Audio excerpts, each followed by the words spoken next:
প্রথমে ধন্যবাদ নয়া দিগন্তকে এবং এই তাদের বিশাল যে টিম তাদেরকে আমাদেরকে মায়ের ডাকের পক্ষ থেকে আমন্ত্রণ জানানোর জন্য।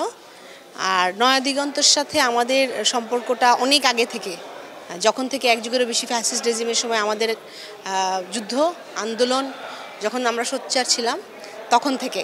কারণ আপনি জানেন যে বিগত ফ্যাসিস্ট রেজিমের সময় সব সংবাদ মাধ্যম বা তাদের মধ্যে মানে অতটুকু সম্ভব ছিল না যে ভিকটিমদের পাশে দাঁড়ানোর বা সত্য কথাটা খবরটা প্রচার করার।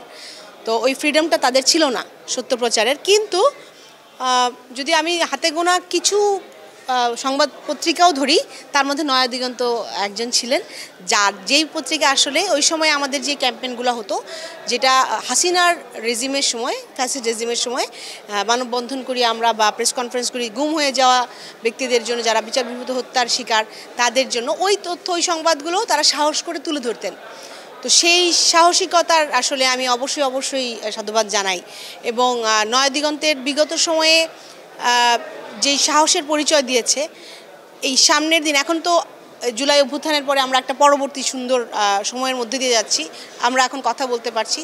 তো আগামীর সময়টাতে নয়া দিগন্তকে আমরা আসলে আরও সত্য যেই সংবাদগুলো গণমাধ্যমের মধ্যে তুলে নিয়ে আসার জন্য প্রত্যাশা রাখব। আর গণমাধ্যমকে আসলে যেন তারা নিরপেক্ষভাবে কাজ করতে পারে এই আশাটা আমরা রাখব।